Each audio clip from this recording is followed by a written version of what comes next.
सदरी वयस्सिर ली अमरी वहलुल उक़दतम मिन लिसानी यफ़क़हू क़ौली सुब्हानका ला इल्म लना इल्ला मा अल्लमतना इन्नका अंतल अलीमुल हकीम रब्बी यस्सिर वला तुअस्सिर वतम्मिम बिल खैर वबिका नस्तईनु या फत्ताहु रब्बी ज़िदनी इल्मा। तमाम किस्म की तारीफ़ात, बड़ाई व किबरियाई, हम्दो सताइश, तहमीद व तमजीद और तस्बीह उस वहदहू ला शरीक खालिक़े कायनात मालिके अर्ज़ व समा के लिए लायक व ज़ेबा है,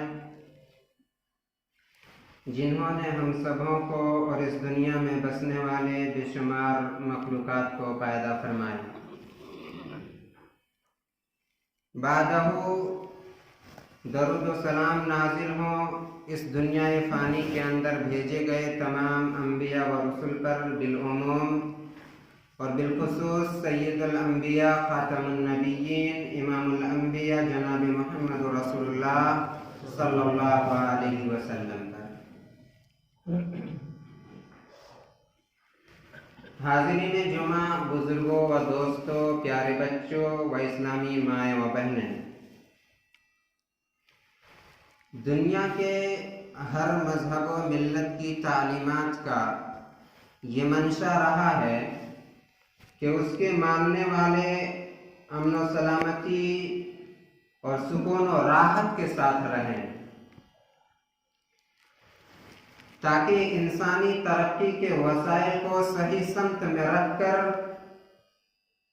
इंसानों की फलाह व बहबूद का काम यकसोई के साथ किया जाए। मज़हब इस्लाम ने लोगों के लिए बेशुमार ऐसे हुकूक को मुतअय्यन किया है जिनका अदा करना आसान है, लेकिन अदायगी के लिए ईसार व कुर्बानी ज़रूरी है। ये एक तरह का तरबियती निज़ाम है जिस पर अमल करके न सिर्फ एक इंसान खुद खुश रह सकता है बल्कि दूसरों के लिए भी बाइसे राहत बन सकता है। इस्लामी तालीमात की रूह से ये इस्लामी नज़्म इबादत का एक लाजिमी जुज़ और हिस्सा है, लिहाजा बेहैसियत मुसलमान हम तमाम लोगों के लिए ये ज़रूरी है कि हुकूकुल्लाह की अदायगी के साथ साथ हुकूकुल इबाद की अदायगी पर भी तवज्जो दें। गुज़श्ता खुतबा जुमा में हुकूकुल इबाद की अहमियत पर बात की गई थी, रोशनी डाली गई थी और ये बतलाया गया था कि मज़हब इस्लाम ने कितनी बारीकी के साथ हुकूक को मुतअय्यन फरमाया है। हत्ता के जानवरों, चौपायों और चरिंद परिंद को भी बेसुकून और बेकरार करने की इजाज़त इस्लाम ने नहीं दिया। इस बात की इस्लाम ने इजाज़त नहीं दी कि किसी जानवर को भी बेसुकून किया जाए, बेकरार किया जाए, उस पर जुल्म किया जाए, उसके साथ हक तलफी की जाए। चे जाए कि इस्लाम किसी इंसान के ऊपर जुल्म करने की इजाज़त दे, किसी इंसान को बेसुकून और बेकरार करने की इजाज़त दे।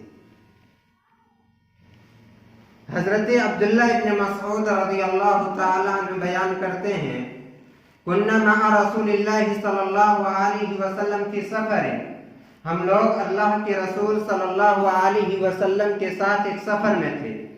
फंतलका लिहाजतिही, अल्लाह के रसूल सल्लल्लाहु अलैहि वसल्लम क़ज़ाए हाजत के लिए काफ़िले से थोड़ा दूर तशरीफ ले गए। फ़रअयना हुम्मरतन मअहा फ़रखान, तो हमने एक लाल चिड़ी को देखा, एक छोटी सी चिड़िया को देखा, उसके घोंसले में 2 बच्चे थे। फ़अख़ज़ना फ़रख़ैहा, तो हम लोगों ने उस लाल चीड़ी के दोनों बच्चों को घोंसले से उठा लिया। फ़जाअतिल हुम्मरतु वजाअलत तफ़रिशु, वो लाल चिड़ी आई और जमीन पर अपना पर मारने लगी, जमीन पर फड़फड़ाने लगी जब उसने अपने बच्चे को घोंसले पर नहीं पाया। फजान नबी सल्लल्लाहु अलैहि वसल्लम, अल्लाह के नबी कज़ाए हाजत करके वापस आए तो वो लाल चिड़ी अल्लाह के रसूल सल्लल्लाहु अलैहि वसल्लम के सर पर मंडलाने लगी और कभी सहाबाए किराम के सर पर मंडलाने लगी। उस चिड़िया को ये यकीन हो गया था कि यहां और कोई इंसान नहीं था, इसी काफिले वालों ने मेरे बच्चे को उठा लिया। उसकी बेकरारी को देख करके, उसकी बेसुकूनी को देख करके अल्लाह के रसूल सल्लल्लाहु अलैहि वसल्लम का दिल बेकरार हो गया। उस चिड़िया की तड़प को देख करके अल्लाह के रसूल सल्लल्लाहु अलैहि वसल्लम का दिल तड़प उठा। फ़क़ाल मन फ़जा हाज़िही बिवलदिहा, तुम में से किसने इस चिड़िया को बेसुकून कर दिया है? अल्लाह की इस छोटी सी मखलूक को किसने बेकरार कर दिया है? सहाबाए किराम ने कहा कि हम लोगों ने इसके बच्चे को पकड़ लिया है। नबी अकरम सल्लल्लाहु अलैहि वसल्लम ने कहा, तुम्हारी इस हरकत से अल्लाह रब्बुल आलमीन की ये छोटी सी मखलूक बेकरार हो गई है, बेसुकून हो गई है, तड़प रही है। रुद्दू वलदहा इलैहा, फौरी तौर पर इसके बच्चे को ले जाकर के इसके घोंसले में रख करके आओ।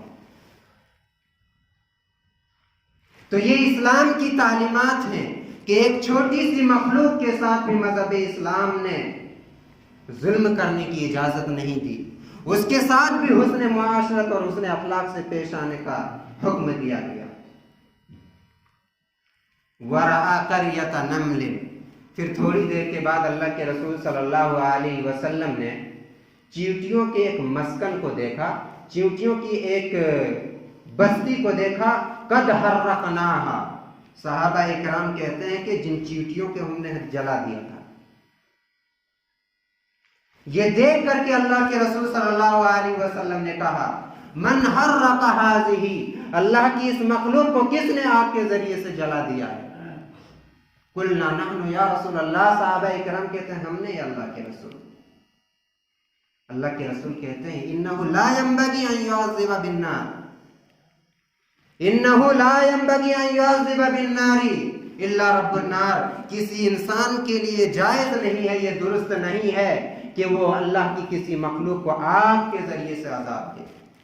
ये तो सिर्फ अल्लाह रब्बुल आलमीन का हक है, अल्लाह जिसे चाहे आग के जरिए से अजाब दे।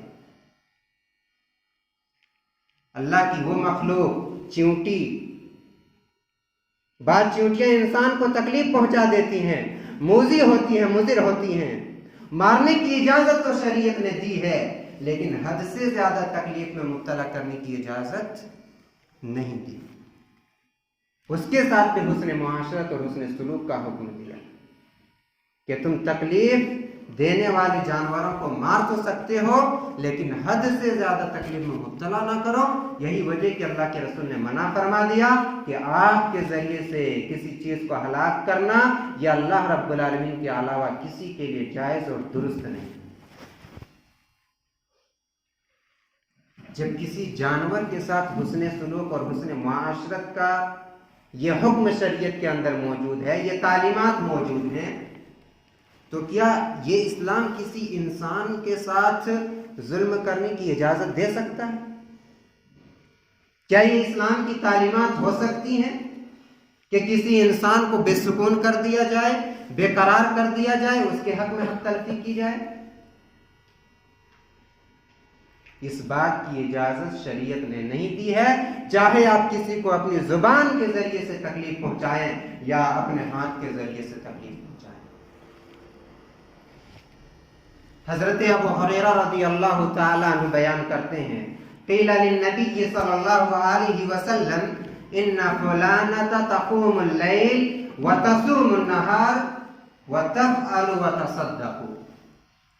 लेकिन नबी सल्लल्लाहु अलैहि वसल्लम के पास एक औरत का तज़किरा किया गया कि अल्लाह के रसूल फला औरत तहज्जुद की नमाज पढ़ती है, दिन में रोजे रखती है, वतफलो नवाफिल का एहतमाम करती है, वतसद्दक़ सदका व खैरात भी करती है, वतूज़ी जीरानहा बिलिसानिहा। लेकिन अल्लाह के रसूल एक परेशानी है, वो अपनी जुबान के जरिए से अपनी पड़ोसियों को तकलीफ पहुंचाया करती है। उसकी जात से उसके पड़ोसी महफूज नहीं। अल्लाह के रसूल हुकूकुल्लाह ठीक ठाक है, हत्ता के तहज्जुद की नमाज भी पढ़ती है, दिन में रोजे भी रखती है और नवाफिल का एहतमाम भी करती है, सदका व खैरात भी करती है। लेकिन एक मामला गड़बड़ है, अपने पड़ोसियों को वो अपनी जुबान के जरिए से तकलीफ पहुंचाती है। फ़क़ाल रसूलुल्लाह सल्लल्लाहु अलैहि वसल्लम ला खैर फ़ीहा हिया मिन अहलिन नार। अल्लाह के रसूल ने कहा उसके अंदर कोई खैर व भलाई नहीं है, उसके अंदर कोई अच्छाई नहीं है। हिया मिन अहलिन नार, वो जहन्नमी औरत है। जुबान के जरिए से पड़ोसियों को तकलीफ पहुंचाना ये उन पर जुल्म है और ये हुकूकुल इबाद में से है। पड़ोसियों का हक है उन पर जुल्म ना किया जाए, उनके साथ गलत रवैया ना अपनाया जाए। ये औरत उसके साथ जुल्म करती थी, जुबान के जरिए से परेशान करती थी। अल्लाह के रसूल ने कह दिया उसके पास कोई खैर व भलाई नहीं है, वो एक जहन्नमी औरत है। काल व फुलानतु तुसल्लिल मक्तूबा व तसद्दक़ु बिअस्वार। एक दूसरी औरत का तज़किरा किया गया कि वो फराइज़ का एहतमाम करती है और कभी कभी सदका व खैरात करती है, वला तुअज़ी, और किसी को भी तकलीफ नहीं पहुंचाती है। काला रसूलुल्लाह सल्लल्लाहु अलैहि वसल्लम हिया मिन अहलिल जन्नह, वो जन्नती औरत है। मालूम ये हुआ कि हुकूकुल्लाह के साथ साथ अगर हुकूकुल इबाद का मामला सही नहीं है, हुकूकुल इबाद का मामला सही नहीं है, तो फिर नेकियां बर्बाद हो सकती हैं, इंसान जहन्नमी करार पा सकता है। और इसमें सिर्फ औरतें शामिल नहीं हैं कि औरतें जुबान के जरिए से तकलीफ पहुंचाएं तो वो जहन्नम का मुस्तहिक बन सकती हैं, इसमें तो हम भी शामिल हैं। हदीस का मफहूम तो उमूमी है, हर शख्स के लिए आम है। हजरत अबू मूसा अल-अशअरी ने पूछा, अल्लाह के रसूल कौन सा मुसलमान बेहतर है? अल्लाह के रसूल ने कहा, अल मुस्लिमु मन सलिम अल मुस्लिमूना मिन लिसानिही व यदिही। वो मुसलमान बेहतर है जिसकी जुबान और हाथ से दूसरे मुसलमान महफूज हों, उसकी जुबान और हाथ से किसी दूसरे को तकलीफ ना पहुंचे। अगर इंसान अपनी जुबान को दूसरों को तकलीफ देने से बचा लेता है, अल्लाह के रसूल ने ऐसे शख्स के लिए जन्नत का वादा किया है। अल्लाह के रसूल ने फरमाया, मैं यज़मनी मा बैना लिहियैहि व मा बैना रिजलैहि अज़मन लहुल जन्नह, कि जो आदमी दोनों जबड़ों के बीच की चीज और दोनों टांगों के बीच की चीज यानी जुबान की और शर्मगाह की हिफाजत की जमानत देता है, जो इस बात की गारंटी लेता है कि वो अपनी जुबान की हिफाजत करे, अपने शर्मगाहों की हिफाजत करे, अज़मन लहुल जन्नह, तो ऐसे आदमी के लिए मैं जन्नत की गारंटी देता हूँ, ऐसे आदमी के लिए मैं जन्नत की जमानत लेता हूँ। ये किसी मुसलमान का शेवा नहीं है, किसी मुसलमान का तरीका नहीं होना चाहिए कि वो किसी को भी, पड़ोसियों के साथ साथ किसी को भी जुबान के जरिए से तकलीफ न पहुंचाए। हुकूकुल इबाद के ताल्लुक से एक मामला ये सामने आता है, कभी कभार फैसला करने वाला हाकिम या जज मजलूम का हक जालिम के सुपुर्द कर देता है, जाहिरी दलाइल और सबूत को सुनने की वजह से। जमीन का मामला हो, किसी ने किसी की जमीन पर कब्जा जमा लिया है, गसब कर लिया है, रुपए पैसे वाला है, मालदार आदमी है, ताकत वाला है, कोर्ट के सामने, जज के सामने दलाइल पेश कर दिया, सबूत पेश कर दिए, तो जाहिरी दलाइल और सबूतों को देखते हुए मजलूम का हक जज ने जालिम के हवाले कर दिया, जालिम को सौंप दिया। तो क्या कोर्ट का फैसला, जज का फैसला हराम है इसको जायज कर देगा? क्या उसके लिए वो जमीन इस्तेमाल करना जायज हो जाएगी? हजरत उम्मे सलमा रज़ी अल्लाह तआला अन्हा बयान करती हैं, अल्लाह के रसूल ने कहा, इन्नमा अना बशर, कि मैं तुम्हारी तरह एक इंसान हूं। व इन्नकुम तख्तसिमूना इलैया, तुम अपनी लड़ाई और अपने झगड़ों का फैसला कराने के लिए मेरे पास आते हो, तुम अपने मुआमलात को लेकर के मेरे पास आते हो। वला अल्ला बाज़कुम अन यकूना अल्लाहना बिहुज्जतिही मिन बाज़, और तुम में से एक अपने मामले को, अपने मुकद्दमा को पेश करने में ज्यादा चालाकी से बोलने वाला होता है, ज्यादा चरब ज़बानी के साथ बोलता है, और मैं ये समझ लेता हूं कि हक उसी का है। फ़अक़ज़ी लहू बिनहवी मा अस्माउ, फिर मैं जो दलाइल सुनता हूं उसी के मुताबिक उसके हक में फैसला कर देता हूं। फ़मन क़ज़यतु लहू बिहक़्क़ि अख़ीही, तो मैं किसी को अगर किसी दूसरे का हक सौंप दूं, जाहिरी सबूतों और दलाइल को सुनने के बाद अगर मैंने फैसला ऐसा कर दिया कि किसी दूसरे का हक तुम्हारे हवाले कर दिया, तो वो उस हक को ना ले, वो उस हक को अपने पास ना रखे। फ़इन्नमा अक़्तउ लहू क़ित्अतम मिनन नार, क्योंकि मैंने उसको जहन्नम का एक टुकड़ा काट करके थमा लिया। कोई आदमी ये पसंद करता है कि उसको जहन्नम का एक टुकड़ा काट करके दे दिया जाए? मालूम ये हुआ कि जज का फैसला, हाकिम का फैसला, काजी का फैसला किसी भी हराम चीज को हलाल नहीं कर सकता है। वो चीज आपके लिए जायज नहीं हो सकती। आप चाहे जितना कहते फिरें कि ये मुझे तो कोर्ट से हासिल हुआ है, कोर्ट ने मेरे हक में जजमेंट दिया है, वो चीज आपके लिए जायज नहीं है, बल्कि आपकी ईमान का और इम्तिहान बढ़ गया। अगर आपने नाजायज तरीके से रुपए और पैसे खर्च करके गवाहों को खरीद करके सबूत पेश कर दिए और अपने हक में फैसला करवा लिया, तो आप तो और ज्यादा गुनाह के मुस्तहिक हो गए। जज ने तो जाहिरी दलाइल वगैरह सुन करके फैसला सुना दिया, उसके ऊपर कोई गुनाह नहीं है। अगर जज ने भी जानबूझ करके फैसला गलत सुना दिया, तो फिर जज भी गुनाह में शामिल हो सकता है। ये ईमान वालों की पहचान नहीं है कि किसी का हक उसके सुपुर्द कर दिया जाए तो वो अपने पास रख ले।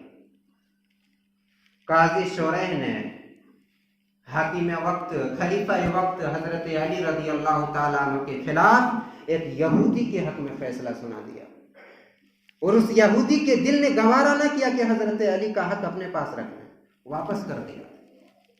हजरत अली रज़ी अल्लाह ताला अन्हु के पास एक ज़ेरा थी, फौलाद का, लोहे का बना हुआ एक जालीदार लिबास, जिसको इंसान जंग के वक्त अपने जिस्म की हिफाजत के लिए पहनता है।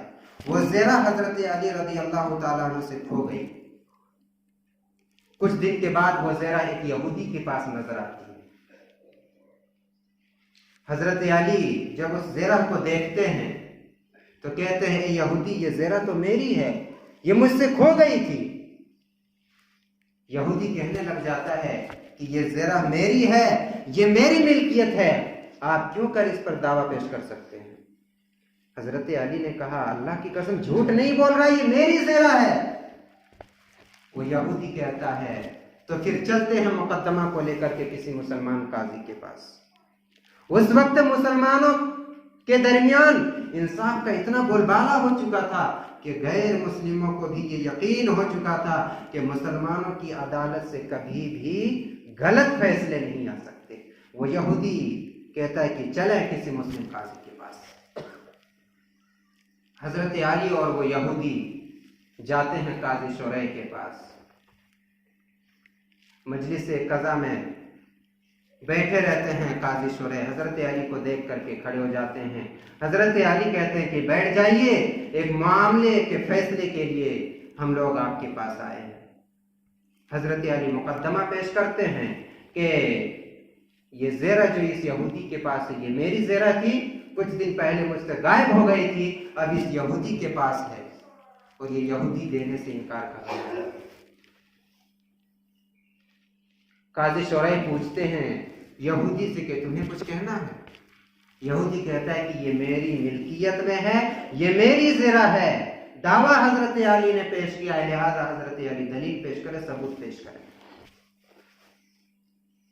हजरत अली से कहा जाता है कि आप सबूत पेश करें, गवाह पेश करें। हजरत अली अपने गुलाम को पेश कर देते हैं। उनके गुलाम कहते हैं कि हाँ, ये ज़ेरा हजरत अली की है।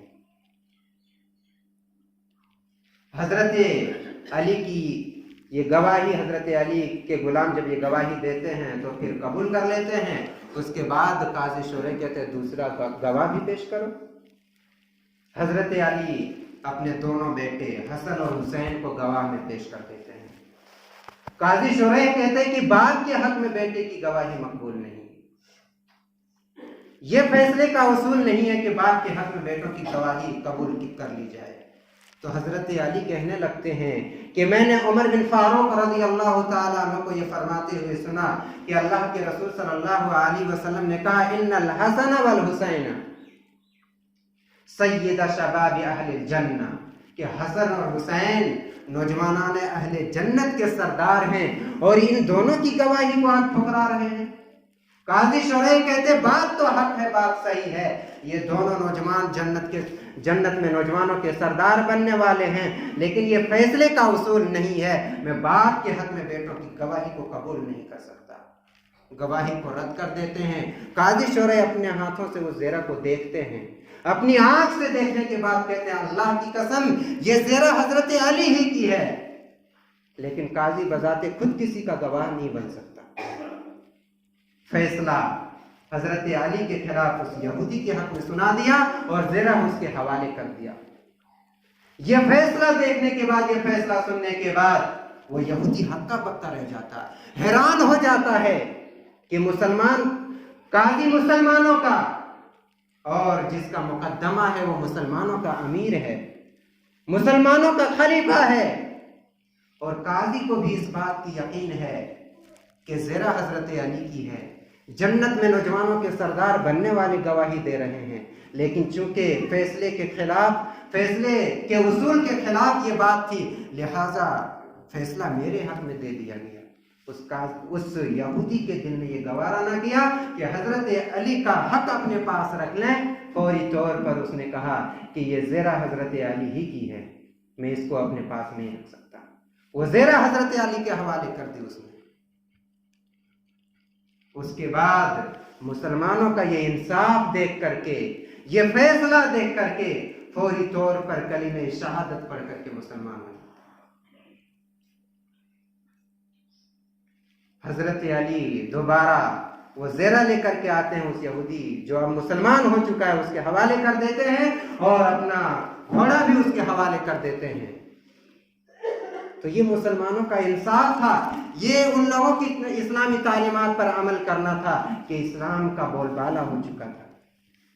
अभी के वक्त में अगर किसी ईमान वाले के हवाले अगर किसी दूसरे का हक कर दिया जाए तो कबूल कर लेते हैं। ये हमारी निशानी, हमारे ईमान की निशानी नहीं है, ये मुसलमान की पहचान नहीं है। इस चीज़ से बचना चाहिए। काजी का फैसला आपके लिए हराम चीज़ को हलाल नहीं कर सकता, उसका इस्तेमाल आपके लिए जायज़ नहीं हो सकता। हुकूकुल इबाद की अदायगी के ताल्लुक से बहुत ही जामे उसूल और एक फार्मूला बुखारी और मुस्लिम की हदीस में अल्लाह के रसूल सल्लल्लाहु अलैहि वसल्लम ने बयान फरमाया। हदीस के रावी हजरत अबू हुरैरा रज़ियल्लाहु ताला अन्हु हैं, बयान करते हैं अल्लाह के रसूल सल्लल्लाहु अलैहि वसल्लम ने इरशाद फरमाया, ला युमिनु अहदुकुम हत्ता युहिब्बा लिअखीही मा युहिब्बु लिनफ्सिही, कि तुम में से कोई शख्स उस वक्त तक कामिल ईमान वाला नहीं हो सकता जब तक कि तुम अपने भाई के लिए वो चीज पसंद ना करने लग जाओ जो अपने लिए पसंद करते हो।